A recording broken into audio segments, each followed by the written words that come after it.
এমাহ হৈছে আজি এমাহ হৈছে তাৰমানে এই এমাহ মোৰ আচলতে তেওঁৰ কাৰণে মোক ইয়ালৈ আনিলে নেকি মই তেনেকেই ভাবিছোঁ।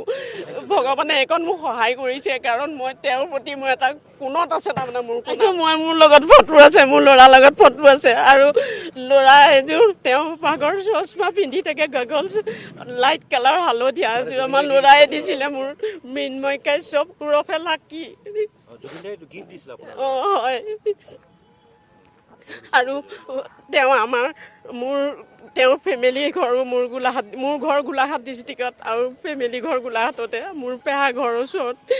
আৰু তেওঁ যোৰহাটৰ পৰাই তেওঁ গান আৰম্ভ কৰিছিলে, যোৰহাটৰ পৰাই তেওঁ হেৰি কৰিছিলে, সেইকাৰণে মানে বহুত মানে নিজৰ ঘৰৰ এটা পৰিয়াল বা নিজৰ এটা ঘৰৰ হেৰি হৈ থাকিলে এইটো জীৱনৰ কাৰণে কেতিয়াও পাহৰি যাব নোৱাৰোঁ। এমাহ হৈছে আজি এমাহ হৈছে তাৰমানে এই এমাহ মোৰ আচলতে তেওঁৰ কাৰণে মোক ইয়ালৈ আনিলে নেকি মই তেনেকেই ভাবিছোঁ।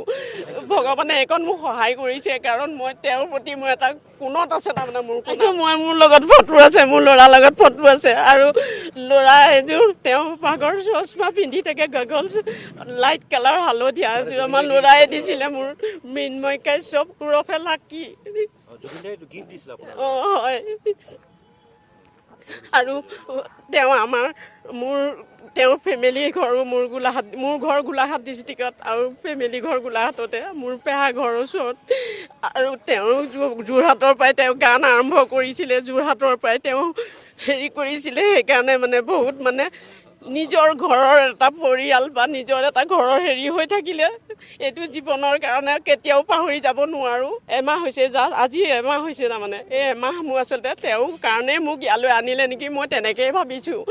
ভগৱানে এইকণ মোক সহায় কৰিছে কাৰণ মই তেওঁৰ প্ৰতি মোৰ এটা কোণত আছে তাৰমানে মোৰ লগত ফটো আছে, মোৰ ল'ৰাৰ লগত ফটো আছে আৰু ল'ৰা এযোৰ তেওঁ পাগৰ চশমা পিন্ধি থাকে, গগলছ লাইট কালাৰ হালধীয়া এযোৰ আমাৰ ল'ৰাই দিছিলে মোৰ মৃন্ময় কাশ্যপ ওৰফে লাকি। হয় আৰু তেওঁৰ ফেমিলি ঘৰো মোৰ ঘৰ গোলাঘাট ডিষ্ট্ৰিক্টত আৰু ফেমিলি ঘৰ গোলাঘাটতে, মোৰ পেহা ঘৰৰ ওচৰত। আৰু তেওঁ যোৰহাটৰ পৰাই তেওঁ গান আৰম্ভ কৰিছিলে, যোৰহাটৰ পৰাই তেওঁ হেৰি কৰিছিলে, সেইকাৰণে মানে বহুত মানে নিজৰ ঘৰৰ এটা পৰিয়াল বা নিজৰ এটা ঘৰৰ হেৰি হৈ থাকিলে এইটো জীৱনৰ কাৰণে কেতিয়াও পাহৰি যাব নোৱাৰোঁ।